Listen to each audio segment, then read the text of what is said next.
Saya punya komitmen terhadap agama ini. Baik tadi yang dikatakan Pak Rektor, ada unsur ulama, ada unsur habaib, ada unsur pengusaha, ada unsur birokrat. Di antara kenangan-kenangan saya dari Syekhina guru kita bersama Kiai Haji Maimun Zubair, beliau itu sering dawuh, sering ngendikan. Dan itu saya sampaikan juga ketika 7 hari wafatnya Agus Robah, cucu Mbah Maimun, putra Agus Robah. Di antara yang beliau katakan itu adalah sok hak agama itu sing gawe pegawai negeri. Itu berkali-kali beliau ngendikan gitu ya, saya agak bantah. Nah, kalau santri bah, santri karuan mesti gawe agama, tapi sok ben sing gawe pegawai negeri. Setelah saya jadi kiai dan penelitian, saya itu berkali-kali didatangi dokter, tentara, juga polisi. Mereka sering bilang gini, Gus saya ini dokter negeri. Saya ke NTT, ke Papua, karena saya muslim, berkebutuhan Islam, maka dibikinkan musola, dibikinkan masjid. Kalau kiai tidak bisa, bikin sendiri urunan mau narik siapa itu. Mau narik tarikan di jalan yang mau nyumbang siapa. Tapi kalau kebutuhan negara, karena tugas negara, ya difasilitasi negara dan tidak dianggap misionaris karena negara. Itu juga di beberapa negara yang non-muslim kayak di Argentina, di Venezuela, itu ada masjid, ada kajian Islam ya karena duta besar. Dan itu aparat negara. Disinilah kearifan para ulama berkoalisi dengan umarok dengan makna yang positif bahwa agama ini harus ditopang umarok, sistem negara. Tentu di situ ada tentara, ada polisi, ada macam-macam. Kita sebagai kiai juga nggak berdaya di depan para bandar narkoba apa-apa kalau nggak ada BNN. Kita mau apa dengan korupsi kalau nggak ada KPK. Sehingga kearifan para guru-guru kita, mulai Mbah Maimun, bapak saya sendiri, NU, Muhammadiyah, semua ormas-ormas Islam itu pasti maulah kerjasama. Karena kita siapa ya? Kalau nggak kerjasama. Dan di antara pesan Rasulullah SAW adalah yaduwahi ma'al jamaah. Jadi kebersamaan itu sudah berkah. Fa inna yadallahi ma'al jamaah. Jadi berkah. Lalu kenapa saya kalau ngaji bawa kitab? Ini agak sebetulnya itu lazim. Lazim itu suatu yang harus. Tapi karena kelamaan mubalek itu tidak pakai kitab. Seakan-akan bawa kitab itu yang aneh. Sebenarnya aneh mereka. Karena begini logika simpelnya ya. Umat Nabi ini berhak dapat apa coba? Berhak dapat warisan yang paling luhur, paling hebat, paling jernih. Apa itu Quran dan hadis? Pertanyaannya, siapa yang paling punya hak otoritatif untuk menerangkan Quran hadis? Ulama. Ulama yang mana? Ya yang kapabel, yang sudah diakui dunia, kayak Imam Ghazali, Imam Bukhari, Imam Syafi'i. Artinya kalau kita tidak pakai materi, itu ulama mendapat pikiran kita, bukan mendapat pikiran mereka. Saya ulang lagi, kalau kita tidak pakai materi yang otentik, yang orisinil, umat ini mendapat pikiran kita, bukan pikiran mereka. Maka saya berusaha supaya teman-teman atau semua umat Islam dapat pikiran-pikirannya Imam Ghazali, pikiran-pikiran Imam Bukhari, pikiran-pikiran Abul Qasim Al-Junaidi, kejernian-kejernian Abu Yazid Al-Bustami. Kejernian itu diantaranya adalah misalnya makalah yang menurut saya itu makalah yang super. Jadi untuk ngadepi krisis karena COVID atau karena apalah. Itu lama dulu sederhana sekali. Beliau punya rumus yang mungkin jarang didengungkan orang, tapi saya akan kampanye rumus ini. Al-istighna, hakikatul istighna, itu adalah al-istighna anis syai' labihi. Jadi pemenuhan kebutuhan yang sebenarnya adalah kita berusaha menghindari sebanyak mungkin kebutuhan yang sekunder, yang enggak penting. Bukan memenuhi semua yang kita inginkan. Jadi misalnya begini ya, kalau kita lapar, itu keinginan kita itu makan enak apa asal makan? Tentu jawabannya asal makan yang sehat. Tapi kalau nuruti nafsu kita, makannya yang enak, teman makan ya enak. Terus di warung yang favorit. Ini kan satu kebodohan. Kenapa untuk makan saja butuh definisi sekian banyak? Yang kita harus kecewa, warung favoritnya bisa sudah tutup. Atau kita ke sana harus macet. Ribet. Yang benar-benar arif dan bijaksana itu adalah al-istighna anisya. Sesuatu yang tidak mendesak itu jangan jadikan kebutuhan. Sehingga kalau kita puasa misalnya, semua makanan itu enak karena kita sangat lapar. Sehingga Abul Qasim Al-Junaidi ketika ditanya, Ma'idamu to'am, lauk makanan itu apa? Jawabannya lucu, alju, lapar. Kalau kamu lapar ya semuanya enak. Ini sudah mulai hilang. Kita bilang makan enak itu ya sate, ya gulai, ya pizza yang kita senang. Akhirnya apa? Untuk nikmati nikmatnya Allah itu kita jadi ribet. Apalagi yang orang-orang fasik harus ditemani perempuan yang tidak halal misalnya, atau harus ada ajudan, ribet. Nah pertanyaannya, orang yang ribet sama yang gak ribet itu pinter mana? Pinter yang gak ribet. Nah ini kearifan-kearifan yang mulai hilang. Lalu siapa yang bisa mewarisi itu? Ya ulama. Jadi ulama itu cara berpikir sebenarnya simple. Makanya mereka sering kalau tahajud itu. Di antara makalah Sayyidina Ali paling terkenal dan yang menjadikan beliau punya derajat yang luar biasa itu adalah kafani izzan antakuna li robban wa kafani fakhron an akuna laka abdan. Ya Allah, saya ini sudah begitu mulia, begitu terhormat dan sangat-sangat terhormat karena yang menjadi Tuhan itu Engkau. Jadi rumus pertama itu karena menjadi Tuhan itu Engkau. Hanya Tuhan yang abadi, Tuhan yang pertama, hanya Tuhan yang al-awwal. Coba ya Allah, kalau saya ini punya Tuhan Fir'aun, punya Tuhan mati jadi tontonan lagi, itu kerennya di mana coba?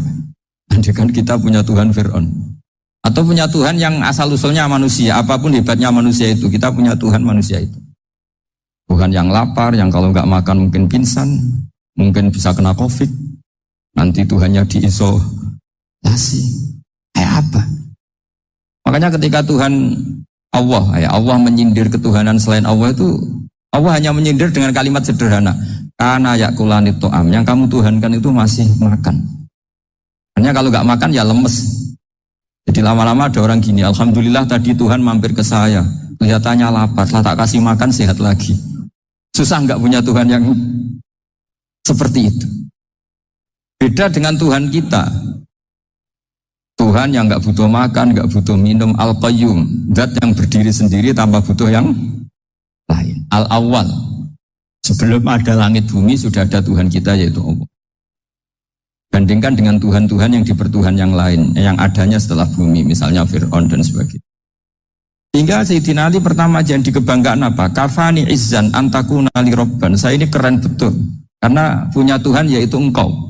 Tuhan yang lahul asma'ul husna, Tuhan yang semuanya punya kebaikan, punya keabadian, punya keagungan. Terus wa kafani fakhron an akuna laka abdan, dan saya bangga sekali karena saya menjadi hambamu. Kalau saya jadi hambanya Pak Rektor ribet kan, sudah tak hormati ternyata nanti tidak rektor, ya kan ribet kan. Terus pokoknya ribet, jadi budaknya manusia itu ribet. Makanya ada seorang wali datang ke temannya yang jadi presiden atau jadi raja, datang ke situ karena tidak punya uang, mau minta uang karena temannya raja. Setelah sampai sana ternyata temannya ini karena orang soleh pas berdoa, ya Allah saya minta ini, minta ini, minta ini. Terus si wali tadi pulang. Tanya, kenapa kamu pulang? Ternyata dia sama, masih minta-minta kayak saya. Jadi sederhana dia. Sama-sama minta kamu, minta zat yang kamu mintain katanya. Jadi dulu itu orang itu sebegitu dekat dengan Allah. Sehingga si raja ini terus ketemu wali tadi tanya, kenapa kamu menyepelekan saya padahal sekarang saya raja? Ditanya sama wali tadi, karena temannya, kalau kamu di padang pasir tidak bisa minum dan harus minum 1 gelas, dengan ongkos kamu harus mengasihkan semua kerajaan kamu demi minuman itu. Pilih mana, minuman apa tetap jadi raja? Ya saya milih bisa minum. Saya tidak raja tetap hidup, tapi kalau nggak minum mati. Bagaimana Anda bangga dengan satu kerajaan sing la yusawi tak samain, yang tidak sama dengan segelas air. Jadi artinya terus mereka melihat jadi raja itu ya biasa, jadi presiden biasa, jadi rektor biasa. Karena mereka biasa berlogika, hakikatul izzah itu ya taqarrub ila Allah, yang benar-benar terhormat itu ya dekat dengan Allah. Begitu seterusnya mereka bikin paradok-paradok yang aneh, tapi itu menjadi pelajaran. Bapak saya, Ki Nur Salim itu senang baca anekdot Nasiruddin Koja. Itu kalau bikin orang-orang aneh, itu dia datang ke satu pesta, pakai baju lusuh, pakai sarung lucu atau celana lucu. Sama Sohibul Bed yang punya acara dibiarin. Nah, dibiarin dia pulang pakai jas, pakai dasi, pokoknya keren. Dihormatin, pakai alpat, pokoknya dihormatin. Silakan. Pas dia disuruh minum, minumannya itu disokkan saja ke sakunya. Jas, kamu harus minum yang baik, karena kamu yang dihormati, bukan saya. Terus makanan semuanya diletakkan di saku, ada apa? Ayo kamu makan yang banyak. Alpatnya juga gitu, dikasih sate apa? Ayo kamu makan yang banyak. Mereka tidak melihat saya, melihat kamu. Akhirnya orang satu pesta itu istighfar semua, berarti kita ini salah. Terus dia pidato, kenapa kamu uang gitu? Tadi saya datang, orangnya sama. Gara-gara beda pakaian, penghormatannya beda. Berarti yang berhak dapat makanan ini jasa ya, bukan saya. Betapa naifnya kita sebagai orang. Ternyata kita masih hormat sesuatu yang seperti itu, yang atribut lah. Jadi orang-orang sufi itu orang yang bisa menertawakan dunia. Akhirnya ya, pertama dia dianggap orang gila, masa jas dikasih makan, dikasih minum. Tapi secara fikih dia benar, haram dia makan. Karena pas dia datang dibiarin, setelah pakai jas dikasih makan. Berarti hakikat yang dapat rezeki siapa?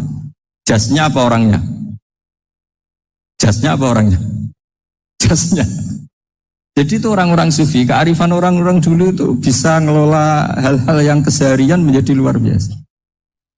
Ada seorang wali melihat istrinya makan satu piring, anaknya makan satu piring, ditanya, kalian kenyang? Wah, kenyang sekali. Melihat anaknya minum kopi satu cingkir, seneng, kalian seneng sekali. Wah, kalau seneng dengan hal-hal yang murah bisa, ngapain harus seneng dengan hal-hal yang mewah? Bodoh sekali saya. Sehingga terus mereka bisa qanaah. Qanaah itu ya hidup itu simpel, sederhana. Jadi tentu saya tidak akan ngomong yang muluk-muluk, selain itu tidak bidang saya juga. Gak apa ya. Nah, ini butuh obat di kondisi COVID seperti ini. Butuh kesederhanaan, butuh apa ya. Istighna tadi. Kita harus istighna billah an ghairillah. Jadi sudah cukup bahwa Allah ini segalanya. Sehingga tadi saya dengarin himnenya Unisula. Yang paling saya kagum adalah dimulai dengan kalimat-kalimat thayyibah.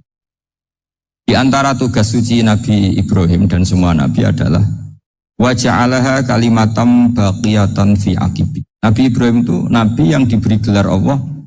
Dia adalah Nabi yang menjadikan kalimat tauhid itu kalimat yang abadi.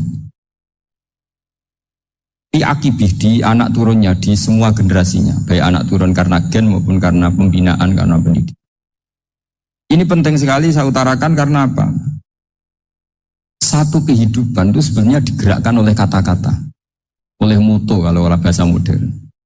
Hingga banyak ulama mengatakan al-ibarat kutun li'ailatil mustami'in, bahwa redaksi atau mutu atau pegangan hidup itu penggerak kehidupan. Jika sebetulnya manusia itu digerakkan oleh kalimah-kalimah itu, oleh moto-moto itu, oleh prinsip-prinsip hidup itu. Misalnya orang Palestina itu tiap hari ke pasar gitu. Mereka ke laut gitu. Ditanya, kenapa tidak takut tembak Israel? Jawabannya lucu. Kena tembak ya mati, nggak makan ya mati. Nggak kerja ya mati. Ya sudah, sama-sama mati ya mendingan aktivitas normal. Tapi saya tidak menyarankan itu untuk melawan COVID. Ini cerita saja. Kamu jangan provokator. Karena ini wilayah sensitif. Jadi banyak orang yang poligami, kalau ditanya alasannya gitu, istri satu ya cerewet, dua ya cerewet, mendingan 4. Ya banyak ya gitu. Tapi ada yang kebalikan, istri satu cerewet saja hampir jantungan, apalagi 4, tinggal matinya kan gitu. Itu semua yang menggerakkan itu kalimat. Kalimat itu satu pegang. Banyak orang loh yang nggak ingin jadi rektor tuh banyak loh Pak Bejo. Jangan kira semua dosen ingin jadi rektor. Melihat rektor sibuk rapat, mempertahankan reputasi Unisula, terus sering pegang kepala. Ngapain repot-repot? Jadi tukang sapu aja dapat gaji, ngopi, rokokan, selesai. Bodoh amat jadi rektor, mikir orang banyak. Banyak loh orang yang ingin jadi presiden tuh banyak. Karena ngopi nyaman, gak ada yang ganggu. Mau tidur sampai jam 9 siang juga gak ada yang ganggu. Sehingga mereka melihat pegawai negeri itu gak keren, orang kok diatur jam, disiplin. Itu memang cara Allah membagi rahmat. Mau kamu apakan coba? Cara syukurnya dia seperti itu. Bapak saya dulu tuh sering ngajarin saya, diajak jalan-jalan pagi-pagi. Lihat orang ngopi, makan uduk itu bapak seneng. Enak jadi wong apa? Ngene esuk-esuk nyemak bocah kesel kabeh kono enak ngopi rokokan. Bapak kadang iri sama orang awam itu iri. Sudah gitu berharap masuk surga kan enak sudah gitu. Tahu-tahu mati, tidak tahu ke surga apa ke neraka ya tidak tahu. Jadi, nah orang dulu itu orang yang bisa mensederhanakan dunia.